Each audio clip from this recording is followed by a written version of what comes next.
Sebelum melanjutkan, jangan lupa subscribe dulu, terima kasih. Bab 452 di tengah angin perubahan. Apakah kita bisa merekrut prajurit hebat atau tidak, tergantung pada kaisar kekaisaran. Jika dia bersedia membantu kita, kita akan bisa merekrut banyak orang. Selain itu, perlu kalian ketahui bahwa dunia ini penuh dengan orang-orang yang gelisah dan sangat ingin melihat dunia ini terjerumus ke dalam kekacauan. Dan sekarang, inilah saat yang tepat untuk mengubah dunia ini, dan saya yakin banyak orang akan senang terlibat secara pribadi dalam peristiwa besar seperti itu. Jiang Chen bersandar di kursi rotan, senyum tipis tersungging di bibirnya, dan matanya berkilat tajam. Ia tidak hanya memiliki kekuatan yang luar biasa, ia tampak lebih seperti orang yang bijaksana dan ahli strategi, selalu menunjukkan ekspresi seolah-olah semuanya berada di bawah kendalinya. Bagaimana kaisar kekaisaran akan membantu kita? Dia tidak sabar untuk membunuh kita semua. Yu Zihan merasa terkejut sekaligus bingung. Dia tidak dapat memahami makna di balik kata-kata Jiang Chen. Tunggu saja dan lihat, dia pasti akan membantu kita. Aku ingin kau segera menyebarkan berita itu. Mulai besok, Sekte Hitam akan membuka pintunya untuk semua prajurit hebat dari benua timur. Jiang Chen melanjutkan dengan senyum di wajahnya. Apakah ini benar-benar bisa berhasil? Daoist Black juga terkejut. Dia tidak punya firasat baik tentang ini. Dinasti Martial Saint adalah eksistensi yang sangat kuat, dan meskipun Jiang Chen mampu melawan kaisar kekaisaran, itu tidak berarti bahwa Sekte Black yang kecil dapat melawan dinasti Martial Saint. Ketika berhadapan dengan raksasa seperti itu, siapa yang akan langsung melompat dan melawannya? Lakukan saja apa yang kukatakan. Mengenai apakah ini berhasil atau tidak, kita akan tahu dalam beberapa hari. Kata Jiang Chen.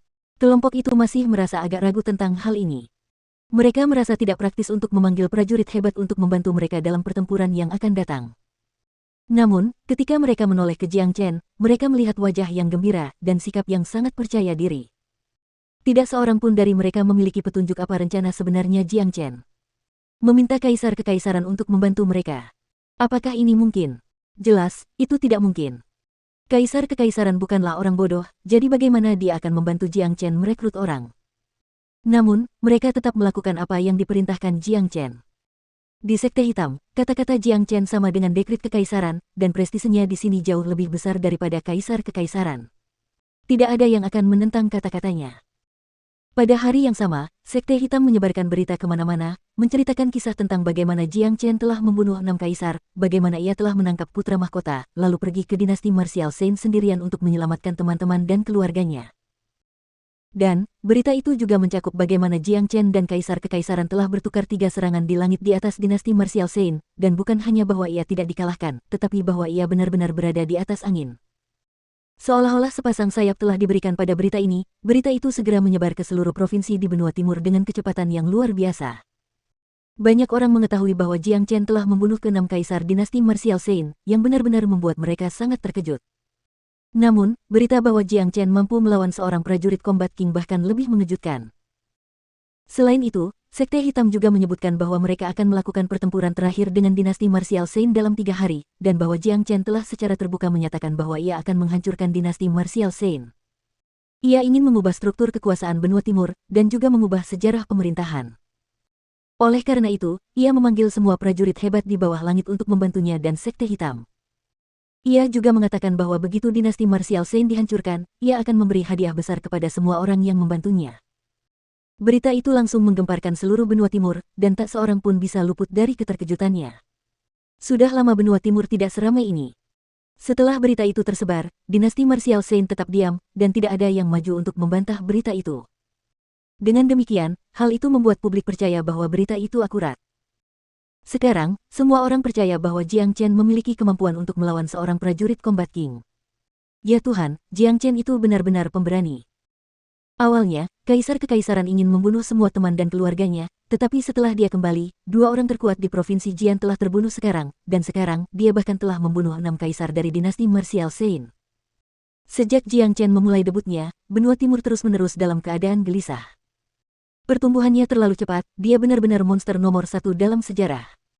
Dia mampu melawan seorang prajurit raja tempur hanya dengan kultivasi jiwa tempur, ini adalah sesuatu yang belum pernah terjadi sebelumnya. Dan sekarang, dia akan berperang habis-habisan dengan dinasti Martial Saint, dan dia memanggil semua prajurit hebat untuk bergabung dengannya. Aku ingin tahu berapa banyak orang yang berencana untuk bergabung dengannya. Saya khawatir jumlahnya tidak banyak. Tidak diragukan lagi bahwa Jiang Chen adalah seorang jenius langka yang tidak akan muncul bahkan setelah ribuan tahun, dan dia telah menciptakan banyak keajaiban sepanjang perjalanannya ke tahap saat ini. Namun, dinasti martial Saint memiliki akar yang dalam di benua timur, dan sumber daya serta kekuatan mereka terlalu kuat. Itu bukan sesuatu yang dapat dilawan oleh Sekte Hitam. Kemungkinan besar tidak akan ada banyak pejuang hebat yang bergabung dengan mereka dalam pertempuran ini. Komentar tentang situasi ini memenuhi seluruh benua timur. Seperti yang diharapkan oleh Daoist Black dan yang lainnya, kebanyakan orang khawatir tentang kekuatan tersembunyi dinasti martial Saint, dan karenanya tidak banyak orang yang berani bergabung dengan mereka. Ketika menghadapi pertempuran semacam ini, yang bisa mereka lakukan hanyalah berdiri di samping dan menonton. Tentu saja masih ada sebagian agresor yang ingin melihat dunia kacau balau, tetapi mereka masih ragu-ragu dan belum mengambil keputusan. Di Sekte Hitam, gerbang utama dibuka lebar-lebar, dan mereka ada di sana untuk menyambut kedatangan para pejuang hebat. Namun, mereka tidak menunggu siapapun. Hal ini menyebabkan senyum pahit muncul di wajah Taois Hitam dan yang lainnya. Sepertinya Jiang Chen telah salah menilai. Jelas, tidak ada yang akan datang untuk membantu mereka. Adapun Jiang Chen, saat ini, ia sedang menikmati momen intim dengan Yan Chenyu di dalam sebuah halaman. Ia tampak tidak khawatir tentang pertempuran yang akan datang. Yan Chenyu baru saja tiba di Sekte Hitam hari ini, karena semua yang ada di Kota Langit Harum telah tenang. Karena Kaisar Kekaisaran berencana untuk melakukan pertempuran terakhirnya dengan Jiang Chen di Provinsi Qi, Kota Langit Harum yang kecil itu terhindar dari rencananya. Bagaimanapun, semua orang penting yang berhubungan dengan Jiang Chen sekarang berada di Sekte Hitam. Yan Chenyu baru berada di alam jiwa tempur awal, tetapi 9 meridian yin-nya menunjukkan tanda-tanda terobosan. Begitu dia berhasil melakukannya, dia akan menjadi prajurit jiwa tempur menengah, dan tidak ada prajurit jiwa tempur akhir biasa yang akan menjadi tandingannya. Dengan demikian, dia akan sangat membantu dalam pertempuran yang akan datang ini. Terlebih lagi, ada Raja Iblis Es yang lebih menakutkan di sekitarnya. Dia adalah eksistensi yang hampir abadi, dan menempatkannya di medan perang pasti akan menghasilkan hasil yang luar biasa. Adapun Wu Jiu, ia langsung berlatih secara tertutup setelah tiba di Sekte Hitam kemarin. Kali ini, ia ingin melakukan apa yang diperintahkan Jiang Chen kepadanya. Setelah mempelajari dao perangnya sebentar, ia mulai fokus pada satu dao. Retakan. Setelah menghabiskan 1 hari dalam kultivasi terpencil, suara retakan tiba-tiba terdengar dari tubuh Wu Jiu. Itu adalah suara menerobos kemacetan. Astaga, plus. Wu Jiu membuka matanya, menyebabkan 2 cahaya terang keluar dari matanya, dan udara di depannya bergetar. Saudara Jiang memang jenius. Saya tidak pernah menyangka bahwa hambatan yang telah menahan saya selama bertahun-tahun ini dapat dipatahkan seperti ini. Benar saja, semakin sederhana dao perang saya, semakin baik. Sekarang saya telah berhasil melewati hambatan ini, dan saya akan dapat menerobos ke alam Raja Tempur hanya dalam 1 hari lagi. Ekspresi kegembiraan muncul di wajah Wu Jiu. Dia sudah lama menunggu hari ini. Sambil masih merasa gembira, Wu Jiu hanya menamparkan dirinya sendiri sekali, memarahi dirinya sendiri karena sekarang mengikuti arahan Jiang Chen sebelumnya. Jika dia melakukannya, dia pasti sudah lama menjadi prajurit Combat King, dan tidak satu pun tragedi itu akan terjadi. Perubahan aura Wu Jiu tidak dapat luput dari perhatian Jiang Chen. Senyum tipis tersungging di wajahnya. Semuanya berjalan sesuai harapannya. Selain Wu Jiu dan Yan Chenyu, ada juga kabar baik lainnya. Kabar itu terkait dengan Han Yan dan Big Yellow. Karena mereka merasakan tekanan hebat dari pertempuran yang akan datang ini, potensi mereka pun terstimulasi. Garis keturunan iblis ilahi kuno di tubuh Han Yan kemarin mulai mendidih, jadi dia langsung masuk ke kultivasi terpencil. Big Yellow bahkan lebih lugas, dia hanya mencari tempat untuk tidur. Menurut perkiraan Jiang Chen, kedua orang ini akan menerobos ke ranah jiwa tempur menengah sebelum pertempuran yang akan datang tiba. Dan, dengan kekuatan garis keturunan iblis ilahi kuno dan kuda naga, kekuatan tempur mereka akan dapat dibandingkan dengan Yan Chenyu. Dengan demikian, tidak ada prajurit jiwa tempur akhir biasa yang akan menjadi lawan mereka. Tepat ketika semua orang mengira bahwa rencana Jiang Chen untuk mengundang semua prajurit hebat akan gagal, dinasti martial Saint mengeluarkan sebuah dekrit kekaisaran. Itu adalah dekrit kekaisaran yang mengguncang seluruh benua timur.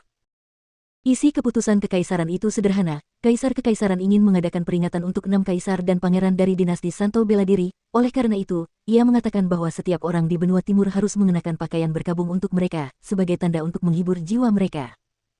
Ini adalah permintaan wajib dan tidak seorang pun boleh tidak mematuhinya, semua orang harus mengenakan pakaian berkabung. Ketika berita itu tersebar, masyarakat pun langsung merasa tidak puas. Sialan, dinasti martial Saint sebaiknya tidak terlalu menekan kita. Kenapa kita harus berduka atas kematian ke-6 kaisar itu? Benar sekali, aku benar-benar tidak bisa menerima ini. Ayah ini bahkan tidak tahu seperti apa rupa keenam kaisar itu. Meskipun dinasti marsial Saint dapat memberitahu seluruh benua timur tentang ini, bisakah mereka benar-benar memaksa jutaan orang untuk mengenakan pakaian berkabung? Tidak ada hal seperti itu di bawah langit. Ini konyol. Aku tidak akan pernah memakai baju berkabung untuk mereka. Tentu saja, Jiang Chen mendengar berita itu segera setelah diumumkan. Dia tertawa, lalu berkata, sudah kubilang bahwa kaisar kekaisaran akan membantu kita. Sekarang, sebarkan kata-kata ini untukku, Kaisar ke-9 telah menerobos ke ranah Raja Tempur, dan termasuk aku, Sekte Hitam sekarang memiliki 2 prajurit Raja Tempur. Selama bisa menerima bantuan dari lebih banyak prajurit hebat, kita pasti akan menghancurkan seluruh dinasti Saint bela diri, mengganti dinasti lama dengan yang baru. Yang terpenting, tidak seorang pun akan dipaksa mengenakan pakaian berkabung. Taois Hitam, Yu Shihan dan yang lainnya kemudian menyebarkan perkataan Jiang Chen ke publik. Apa? Wu Jiu juga telah menembus alam Raja Tempur. Itu berarti Sekte Hitam sekarang memiliki 2 Raja Tempur. Kudengar Jiang Chen adalah orang yang bisa mengalahkan prajurit Raja Tempur. Sepertinya dia benar-benar memiliki kemampuan untuk melawan dinasti Martial Saint. Sialan, dinasti Martial Saint terlalu menekan kita dengan memaksa kita mengenakan pakaian berkabung. Yang dipedulikan kaisar kekaisaran adalah martabat dinastinya, tetapi bukan martabat kita. Karena Jiang Chen sekarang memiliki kekuatan untuk bertarung dengan dinasti Martial Saint, dan dia adalah pria dengan bakat luar biasa yang selalu menciptakan keajaiban, mungkin kita akan mencapai sesuatu yang luar biasa jika kita mengikutinya. Aku telah memutuskan, aku akan pergi ke Sekte Hitam dan membantu mereka. Benar sekali. Jiang Chen berkata bahwa begitu dia mengalahkan dinasti Martial Saint, dia akan memberi kita hadiah yang sangat besar. Dinasti Martial Saint memiliki banyak sumber daya yang bagus, aku yakin ada banyak keuntungan yang menanti kita. Ayo, aku juga akan bergabung. Aku sekarang adalah seorang prajurit jiwa tempur, dan aku yakin mereka akan menghargai aku di Sekte Hitam. Karena dinasti Martial Saint ingin memaksa kita untuk berduka atas kematian mereka, mereka tidak pantas mendapatkan rasa hormatku lagi. Dengan lebih banyak prajurit hebat dari seluruh benua timur bergabung dengan Sekte Hitam, dan dengan kekuatan 2 prajurit Raja Tempur, kita memiliki kesempatan untuk mengalahkan dinasti Martial Saint. Hanya berpartisipasi dalam pertempuran besar seperti itu pasti akan membuat darahku mendidih. Rencana Jiang Chen sekali lagi berhasil. Dinasti Martial Saint yang memaksa orang-orang untuk mengenakan pakaian berkabung telah memprovokasi orang-orang, dan itu tidak diragukan lagi telah memberikan banyak bantuan kepada Jiang Chen. Jika dalam keadaan normal, bahkan jika orang-orang marah, mereka tidak akan memiliki keberanian untuk berbicara. Namun, sekarang berbeda. Dengan keberadaan Jiang Chen, orang-orang diberikan pilihan, dan mereka dapat memilih untuk tidak menerima permintaan yang tidak masuk akal ini.